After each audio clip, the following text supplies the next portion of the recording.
Hi, this is Douglas C. Perry, Editor-in-Chief of IGN Xbox and Xbox 360, and today we're going to look at Dead or Alive 4.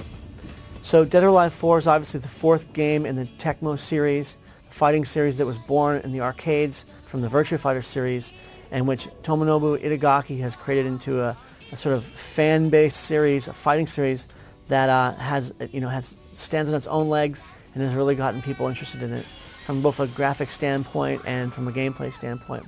A direct sequel of Dead or Alive 3, Dead or Alive 4, once again is an exclusive for the Xbox 360, as the Dead or Alive 3 was for the Xbox, and it takes a lot of lessons learned from the Xbox version and tries to both counter and improve upon those. But let's look at the graphics first. Visually, Dead or Alive 4 is one of the best looking games on the system. It's one of those powerhouses that you can show off to your friends. You've got great backgrounds, whether you're in Kyoto and Bloom or Gambler's Paradise. You've got excellent animations from all the characters. The whole thing moves in 60 frames per second, and Tecmo's done a fantastic job with the motion capture.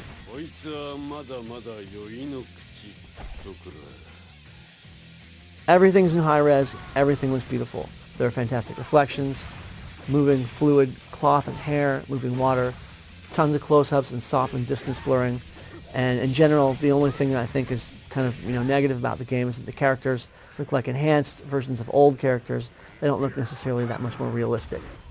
DOA 4 takes a lot of what was good and bad about DOA 3 and tweaks and improves it. In some cases makes it harder, and in some cases it might actually make it, depending on your opinion, worse. So let's get right into it, right? The counter system is harder.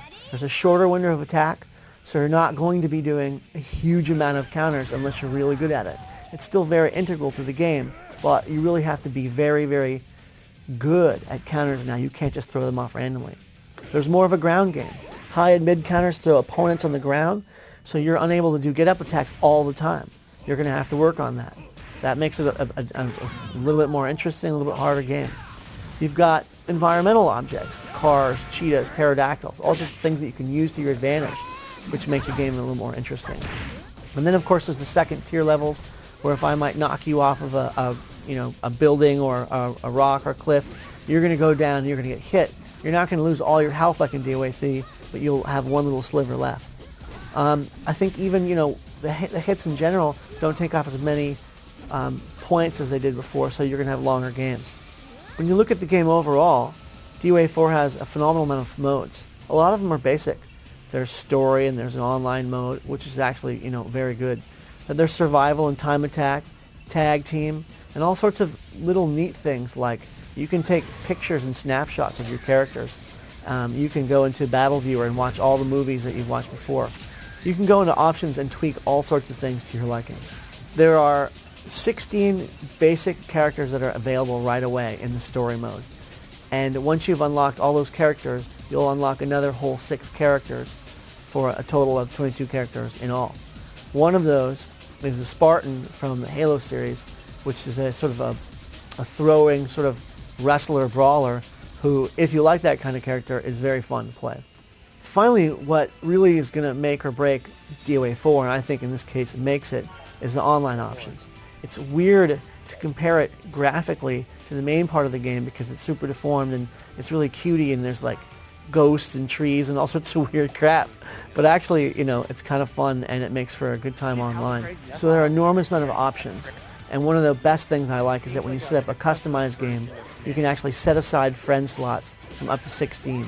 So when you get in there to play, you've designated these slots just for your friends to play and you can have your own personal games. The one thing that will happen online is that there will be some lag. What's interesting about what Tecmo did is that instead of making it really ghosty and jumpy, what you've got is everything slowed down to the same speed, so the whole game fights in slow motion.